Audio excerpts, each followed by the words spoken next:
Hi, and welcome back to Watchbox Reviews and Watches Live. This is Watches Live 27.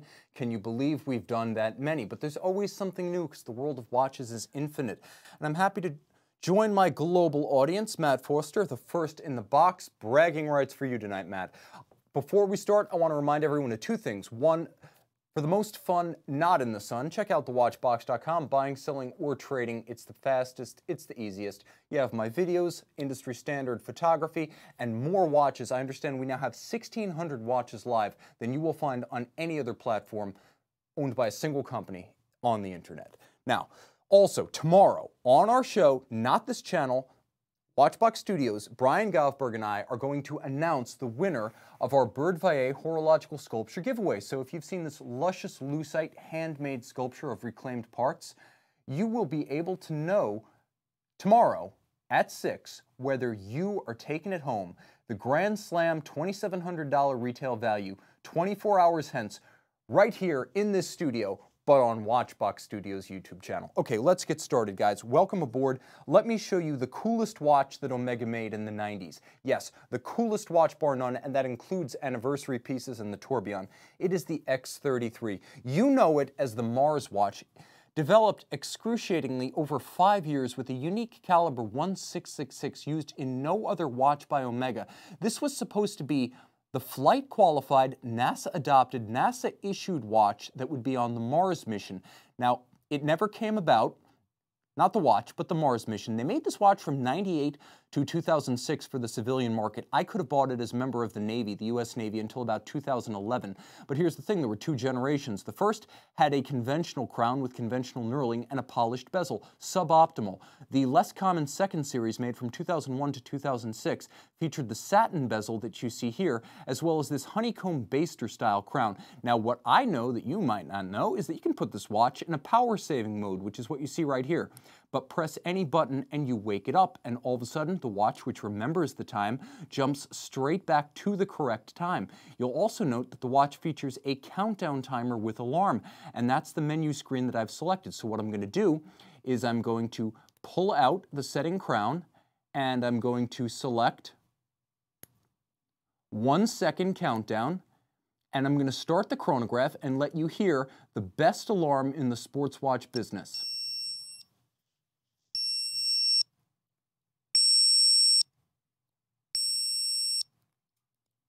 Enough of that. Bottom line is between 70 and 80 decibels. This, folks, take a good look at it. This is what a tool watch looks like in the 21st century.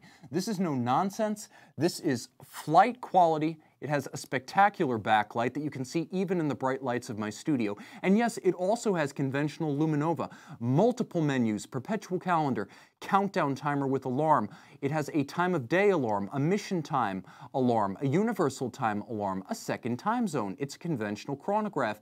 It's all of this and more, gloriously in titanium, entirely satin finished to avoid glare. You can see it's on a spectacular Omega factory Kevlar strap. This is the one I wish I bought for $600 at a military purchase price when I was still in the service. But you can have this one pre-owned today for not too much more.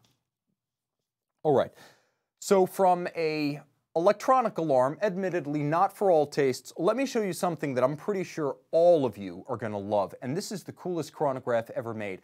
I own the Jaeger LeCoultre Duometre chronograph and the best version in white gold. I've experienced the Lange Graph, the double split, and yes, I've worn and used the triple split in person, and I can still tell you that the watch you're about to see is the greatest chronograph ever made. And it's not a new watch either. This was Geo's statement watch, the first of the Panerai line back in 2000.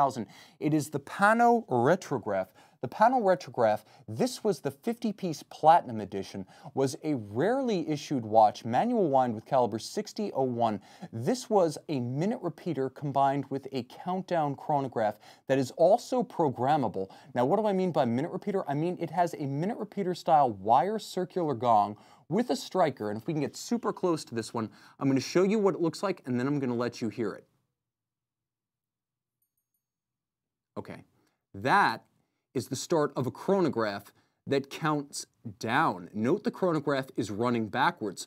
Also note that when I actuate the flyback function, it resets. And now I can start the chronograph, and it will count forward. That's right, I just reversed the chronograph. Now there are concentric semicircular scales, 0 to 10, 10 to 20, and 20 to 30 that will count up or count down. But here's the key. When you use the system as a countdown timer, you can program it. So pull the crown out, and my nails aren't what they used to be. They make me get manicures for the watch videos.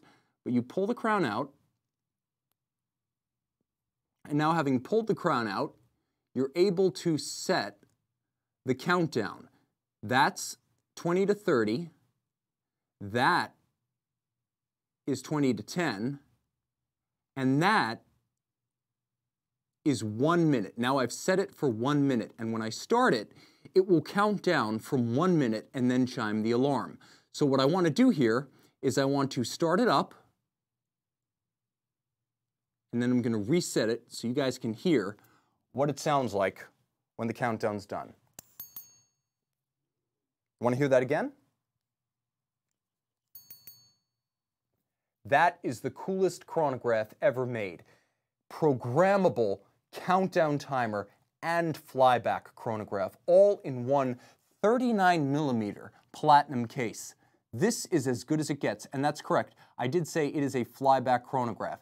You can start it, and you can reset it and restart it just as you would any conventional flyback chronograph.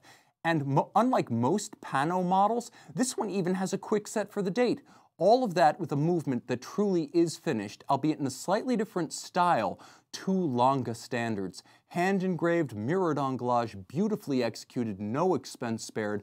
This watch cost an absolute fortune back in the year 2000, which is why the 50 units originally went unsold for a while. 150 made in white gold, 50 made in platinum, unlimited in rose gold, but you hardly ever see any iteration of this watch. This is the coolest chronograph ever made. That never gets old. Okay, so from perhaps the watch porn of the night to a timepiece that literally anyone could throw on their wrist in any occasion, we go from high horology to the entry level of luxury horology. This is a wonderful little watch. This is the Grand Seiko Prospex 200-meter 62 MAS commemorative limited edition of 1,000 pieces for the Japanese domestic market. This is a 42.6mm stainless steel watch with an extraordinary sunburst green dial. Now the watch is an absolute gem. You can see it's actually fairly cool in profile. It's got a surprisingly nuanced case for a watch with a retail of about $1,100 US. Now Japanese domestic market means you hardly ever see this model.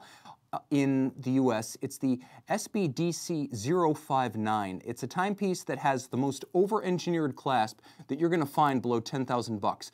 First of all, you've got a clamshell system to keep it closed, but you've also got triggers. And then finally, you have a built-in dive extension that folds out external to the watch. So you have both clamshell and triggers with a fold-out dive extension, all with a 6R15 automatic manufacturer caliber with a 50-hour power reserve. This is your everyday driver when you want to wear something that's not just a beat or G-Shock. Hailing from the same nation, nevertheless, this is worlds removed. This is a truly cool piece of JDM flair if you can't buy one of those R32 Skyline GTRs for your driveway. Right. Now, from high horology to entry-level luxury to a timepiece we scarcely ever see. This is a watch from a brand that speaks German but sits on the Swiss side of the border, and one of the finest ever. If you followed the 2017 SIHH collection from IWC, then you know that the Da Vinci was given a sort of shout-out in a way I never really expected. I didn't think they'd ever have a Year of the Da Vinci. I expected the Da Vincis to be a mid-year release or an end-of-cycle release, maybe a pre-SIHH. Honestly, I didn't expect IWC to give a full model year's highlight to the Da Vinci line, and they did. True to their soul as a company, they gave the Da Vinci an entire SIHH, and this is the watch to which they paid homage. Now, this is the 3751, not the original 1985 3750 Da Vinci Perpetual Calendar chronograph. That watch is right here. This one is white gold, hinge lugs, 39mm, both of them because they had such towering arrays of hands at center. used a dive watch crystal made of plexiglass. So you can see both of them have the iconic bubble shape of the original Da Vinci's.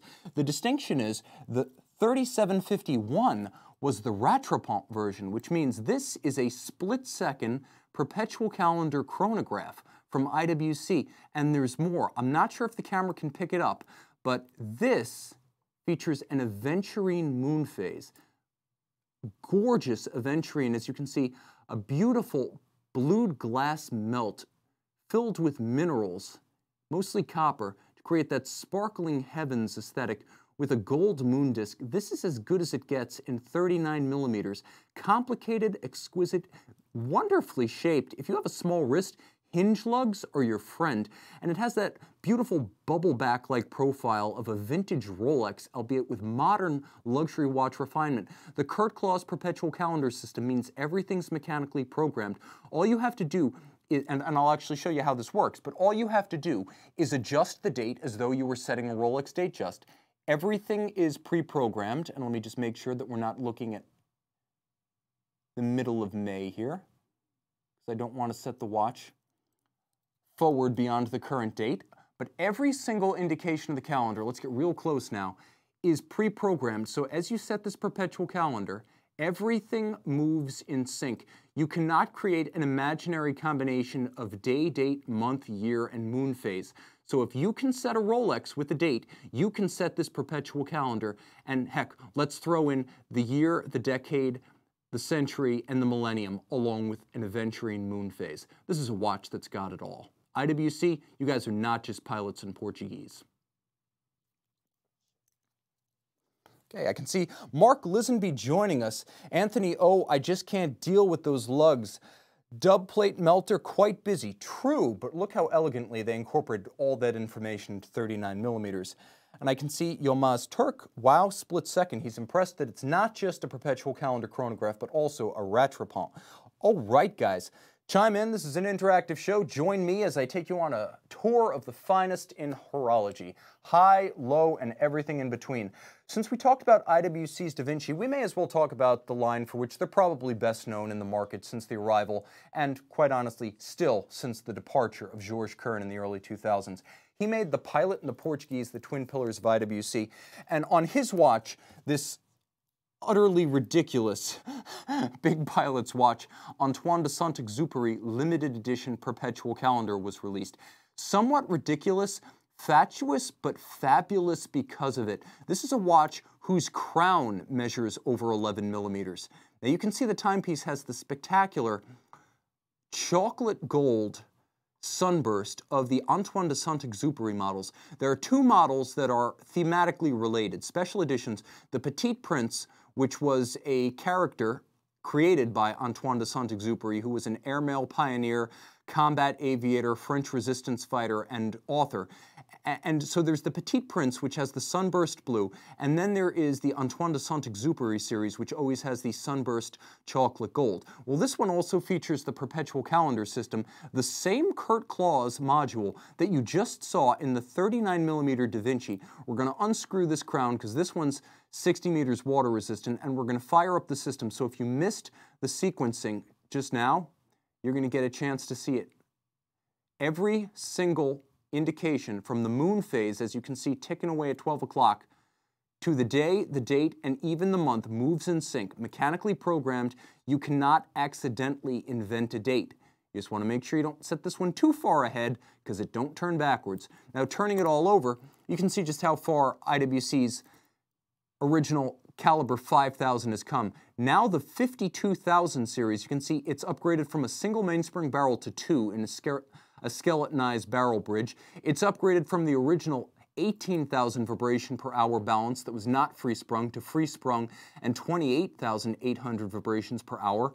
And it's upgraded from a conventional metallic pawl and wheel system for the peloton winding to a multiple ceramic pawl and ceramic wheel peloton system that has finally defeated dirt on the movement with an unlubricated, wear-free, maintenance-free operation. This is a highly evolved example of one of the world's largest automatic winding calipers. And for good measure, this one, a reference 5038 from 2016, is a 750-piece limited edition. 46 millimeters. Let's take one last look at this, guys. I'm going to embarrass myself with my undersized 16-centimeter wrist and show you two giants. Let's start with 46, because that's the smaller of the two. Okay, 46 millimeters is the IWC Big Pilot. Since the 2002, that's been the size. The 2002 5002 reference was the one that broke through and made this kind of watch the norm in the luxury industry. This is 46 millimeters, 56 lug-to-lug on a 16-centimeter wrist. Yeah, guys, you can pull it off. If you're into the oversized look, you're going to make it work. The next watch will not work on my wrist, but you can't have any more fun looking silly than the Panerai Mare Nostrum PAM 603. Based on a, depending on who you ask, 1940s or 1950s Panerai prototype, a deck watch for naval officers to use high and dry on the bridge. The Mare Nostrum, originally powered by an Angelus chronograph caliber, today powered by a Minerva 1322. This one's 52 millimeters in titanium. It was a special series of 150 pieces. It was the sequel to the 2010 99-piece limited edition PAM 300, but while that one was steel, this one's titanium. So I hesitate to say something this big could be considered more wearable than anything, but the PAM 603 here, which is only about 13 1/3 millimeters thick, it's definitely more wearable than the PAM 300. And it has a wonderfully anachronistic touch. Not the tobacco brown dial, no, that's beautiful, and not the rose gold syringe-style hands that you're about to see. I'm talking about that Minerva caliber and its 18,000 vibration per hour beat rate on a seconds hand that is, including the counterweight, probably 1.5 inches long. So we're well over 35 millimeters for this seconds hand, but take a look at this one, chugging around the dial. When you have a slow beat movement and a long chronograph seconds hand, let's get as close as we can, guys. I'm going to try to work with you, cameraman. Thank you, Harrison. I appreciate all your diligent work to show us that seconds hand. But that hand is chugging away like an old pocket watch. Now, of course, Minerva caliber 1322 tells you two things. First, it's a 13 lean movement. That gives you the size. Second, 1922 is the year Minerva began work on that movement. This is like a giant vintage pocket watch that you can just happen to wear on your wrist. Ponte Vecchio strap, beautifully rusticated, minimally tanned with a contrasting ecru color patina stitch. You can actually see in profile the strap's double layers. How gorgeous is that? And if you don't want the Panerai that looks like all the rest of them, well, then you want the Mare Nostrum. Latin for RC, the epitome of Italian style, military grade engineering, and you can see in the prototype aesthetic of the chronograph pushers, and of course Minerva high horology, finished like a paddock on the inside. In case you wonder, to protect the owners of the PAM 300, they gave this one a solid case back, but rest assured, what's in there is the best in the business. Okay, I can see Hellbop saying you could eat lunch on that. Fact, it's the size of a dinner plate. And as personal pan pizzas get ever smaller, I'm sure that there's one somewhere smaller than that watch. Okay, I can see Rick is joining us, asking me to show the FP Journe. Your wish is my command. Let me see, do we have a polishing cloth here someplace? Bump, bump, bump. I had one a moment ago. Oh well, doesn't matter. I haven't boogered this one up with my fingerprints just yet. This is FP Journe's 3rd generation Chronometre Resonance. Now, the 1st generation was a watch that came out in 2000 and represented the fusion of an old clock principle with the wristwatch format. FP Journe tried in his 3rd ever watch, a pocket watch, to create a resonance watch, whereby 2 completely separate escapements, balances, powertrains, and power sources mutually interfere in a constructive fashion. So the resonance effect, that is the parasitic loss of energy, radiates out from one, and if one runs fast, the influence of the adjacent balance and escapement will slow it down. If one runs slow, the influence of the adjacent balance and escapement will speed it up. They mutually regulate, and you'll note there's a little pinion in the center in gold. That pinion moves this balance cock in and out, so you can actually vary the distance between the balances to fine-tune the resonance effect. 2 separate powertrains. You can see the barrel bridge with 2 separate pivots.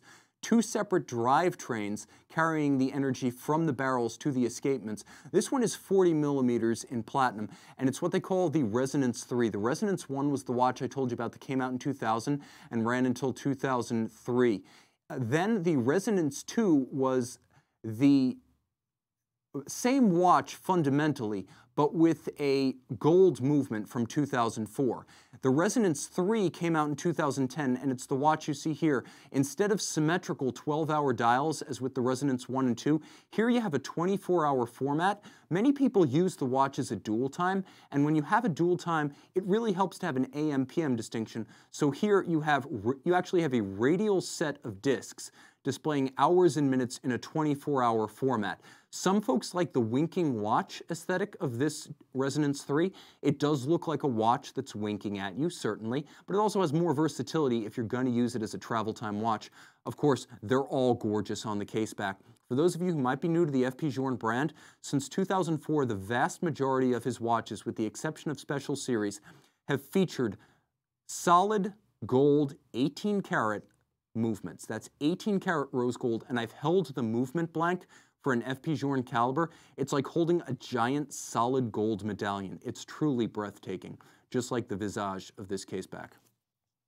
Oh, and in case you're wondering, a lot of folks ask, the system at about 4 o'clock on the dial is not for winding or setting the watch. It takes about 10 minutes for the resonance effect to take purchase and synchronize the two balances, so they might start out of step. In order to synchronize them perfectly, there's a pull tab that's disguised as a crown that recenters and synchronizes the seconds hands once the resonance effect has taken hold. You actually wind the watch and set the two time zones using the crown at 12 o'clock, which is why FP Journe's pull tab quick release spring bars really come in handy. You want to take that strap off to wind and set that crown. Okay. Bum, bum, bum, bum. I have a question. Show us some Lange. Okay, tonight I do actually have Lange on the table, and I'm trying to figure out where it is. I've got so many watches, I'm almost lost. Okay, here we are, right here. For those of you who want a travel time watch with a second time zone with AM-PM distinction, but you don't want to go the Journe route, perhaps the lingua franca of your watch world is actually not French at all, but German. Well, then you want to venture to Saxony, where the Lange Sohne Lange 1 time zone has been the travel watch of choice since it debuted at SIHH in 2005. Now, it uses the old Grand Lange 1 case, which is to say not the 40.9mm case of today, but the 2003 to 2011 Grand Lange 1 41.9. The purpose is just to have a larger canvas for the travel time complication. The watch combines what would conventionally be described as a world time, and you place your reference city adjacent to the triangular index right next to my finger, and then you set that reference time dial so that when you use the GMT pusher, or I suppose I should call it the world time pusher, you change your reference city, one city for each of the world's 24 principal time zones. You change your reference city at the index, and you allow the watch to do the math for you. Now, you'll note uniquely, it's a little awkward to do it from behind, but it's easier to do now that I got the right finger.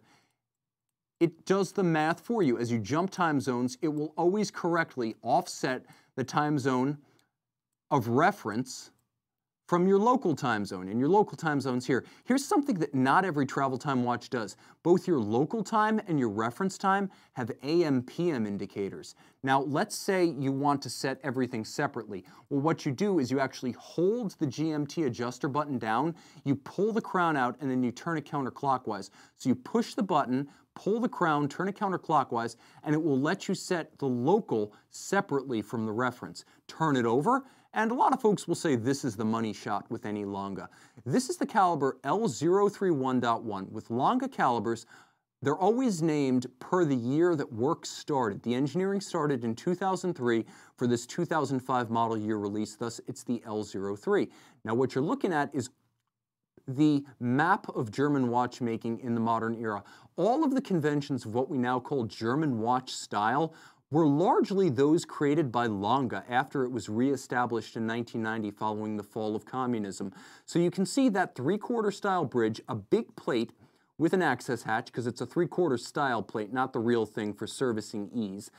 It looks like what you'd see in a pocket watch made during the heyday of Saxon watchmaking, the 19th century and the pre-communist early 20th century. You'll also note that the jewels of the barrels and train are set in chaton. So this is a throwback to the pocket watch era when manufacturing tolerances were not quite what they are today. And it was easier to just create an aperture for a large chaton and then set the jewel more precisely in the chaton and screw the chaton into the plate. It also made it easier to remove the jewel for servicing, for cleaning and lubrication. Now there's a lot more going on, you better believe it. Freehand engraving, that is without a lathe, without a tool other than a chisel and a hammer, is what you see on the balance cock as well as the cock for the GMT system. It's hand engraved by artisans who only make these components for Lange. It's all they do all day long. At any given time, they have between 6 and 8 folks making these components, and historically, they've generally worked from home. Now, because it's freehand engraved, not with an engine, they're never exactly the same, so each watch is in effect a piece unique.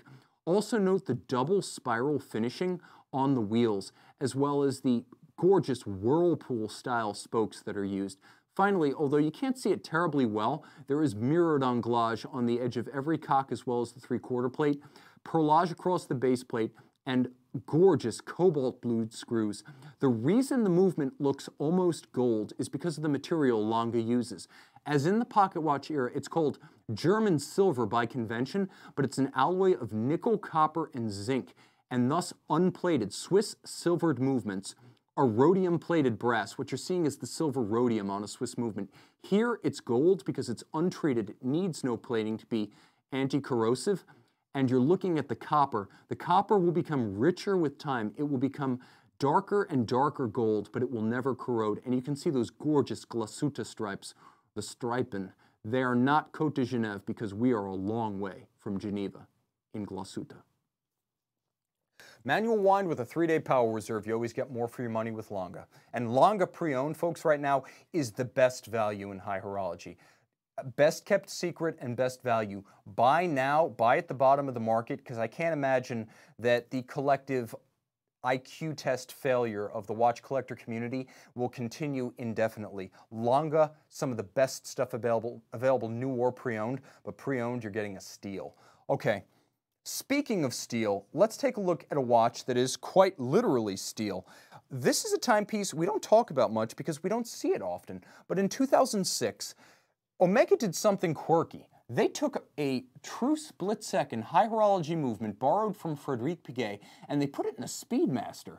And the resulting watch has shades of the Moonwatch, shades of a 1960s Rolex Paul Newman Daytona, and a little bit of character all its own. Let's get as close as we can to this one. 44.25 millimeters in stainless steel. This is a more versatile watch than the Moonwatch. First, because it's got a longer power reserve. Instead of 48, you get 52 hours. Instead of a cam system, you get a vertical clutch and a column wheel. And instead of manual winding, this one's automatic. It's a chronometer, it's coaxial, it's a double column wheel because it has a split seconds functionality. That's right, it is a Rattrapante. You can time 2 concurrent events simultaneously, and this one's got a little bit of a quirk factor about its design. Note that it's a double scale tachymeter on the bezel, and then inboard, graduated for 30 pulsations. It also has a pulsation scale for taking the pulse of a patient. So whether you're a race car driver, a doctor, or a doctor who happens to work the race circuit, this is the watch for you. It's also a little bit more versatile than a Moonwatch because not only do you get to see what you're paying for, and what you're paying for is a coaxial caliber 3612, beautifully executed. You can see the Rolex Piguet Blancpain lineage there, but 100 meters water resistant, display case back, automatic winding, free sprung, coaxial chronometer. It's the full package of tech. It's also more finely finished than your average Omega movement in a Speedmaster that I guarantee none of your friends own. If you want a Speedmaster, if you want an Omega but you don't want a derivative watch and you don't want the clone of the Moonwatch all your friends have, this is the one to buy. From 2006, long lapsed in production, and absolutely monster value, and in stainless steel, an everyday watch. You may wonder whether a 44mm Speedmaster is wearable. Well, you can see on my wrist, better believe it. Easy to wear. I'd wear this watch. I love Omega, and I love when Omega does something unusual. This is the kind of watch that Rolex will never do. But because Omega dares to be different, this is the kind of watch that Omega will do from time to time, to the advantage of collectors, fans, and perhaps those who would intend for Rolex, but upgrade to an individual, character-rich, and ultimately memorable style statement that is derivative in no sense. If you want to walk the line between a great name brand and the individuality of a watch no one's got, a watch like this has got to be the way to go. Okay. So now I take you from a brand I love at the entry level to a brand I love at the absolute top of the market. This is the Duometre you never see. This is the Unique Travel Time. It originally debuted in 2013 as a special series for the Paris boutique. Later serialized, only a few of these were ever made in any iteration, still available but scarcely ever offered. It's because the 498-part caliber 383 is an absolute beast with no compromise in engineering or finish. It's an expensive watch. It's also an intimidating watch that a lot of folks don't understand. So here's what it offers you. Objectively, it's two separate power reserves. When I wind the watch, I wind one barrel that powers the escapement, and I wind another barrel that powers all of the displays. 50-hour power reserve, both of them. One ratchets while the other winds. Now turn it over. Two separate drivetrains, one regulating organ, so it's really two movements in one that just happen to share an escapement. This timepiece gives you the ability to set the travel time dial. Oh, my nails, these manicures, they're killing me, but I got to do the watch videos because I can only do this show once a week. This allows you to set the travel time dial independently to the minute. So whereas most dual times force you to settle for just setting the hour differently, this one allows you to set minute by minute, and you'll note how the minute hand actually jumps minute to minute. It doesn't set intermediate, it sets to the minute, and then if you wish to synchronize to the second, you pull it, and it zeroes the minute hand and it zeroes the seconds hand. Moreover, this is the only jump hour wristwatch that Jaeger LeCoultre has ever made. And if you want to just set the watch to local time, you can use the reference time as a cool jump hour display. You can also set it by seesawing across and jumping the hours. It's a sort of quick set for the reference time that's also a real crowd pleaser for your friends. Now here's the other thing. The watch has a world time display of an unconventional character. You set your current GMT offset for the city in which you reside at 6 o'clock. And you use this GMT jumper to move through the 24 GMT offsets. How do you know what your GMT offset is? Every major time zone of the 24 has its GMT offset written on the case back. So that's how you adjust the system. Now, if we can get super close, you can see what actually goes on that dial. You have a convex globe that rotates. And you'll note that you set your GMT offset at 6 o'clock, but there is that shaded semicircle. What on earth is that? Well, that is the AM/PM indicator that lets you know whether your reference time zone is seeing night or day. And now I'm going to demonstrate exactly what that means. And I'm going to have to move out of the way. But now you can see that the shaded portion, it's not the globe that moves, it's the shaded portion that encircles it, that jumps. So this is how the reference time zone, once you've set your GMT and set your time, lets you know whether your current reference time zone is in the midst of night or day. At 6 o'clock, you can see that shaded portion jumping continuously. This, for the absence of luminescence, would have been the perfect travel watch. There is literally nothing here that I would improve. Now, you can even take care of daylight savings time, winter and summer times by cheating a little bit and jumping your time zone to the left or the right, plus or minus, as the summer and winter times come into effect. But otherwise, short of the luminescence that I would like to see, this is the perfect travel watch. Okay, 500 pieces in that movement. That is a wonder watch. How shall we conclude? Well, the first and the last name in watches, Rolex. In 2005, we saw the first of the green GMT hand supercase Cerachrom ceramic bezel Rolex GMT Masters. This watch was more revolutionary in its day than the new Pepsi bezel. I mean, I just can't say. The Pepsi bezel, the Jubilee, the steel case, the 3-day power reserve, as much as people have made of the 2018 Baselworld GMT, it had nowhere near the impact of this watch in 2005. When we look back on the 50 years of Rolex starting in the year 2000, from the midpoint of this century, we're going to look back on this watch as the one that started the supercase trend. We're going to look back on this watch as the one that started the ceramic bezel trend. We're going to look back on this watch as the moment the GMT well and truly fulfilled its journey that began in the mid-80s with the first GMT-Master II to true luxury status. Cerachrom-bezel with gold deposit, full gold case with solid center links and end links, gloss black dial with maxi-style appliques in gold with Rolex luminescent material, and that classical green GMT hand with green date. Every single numeral in the date is green.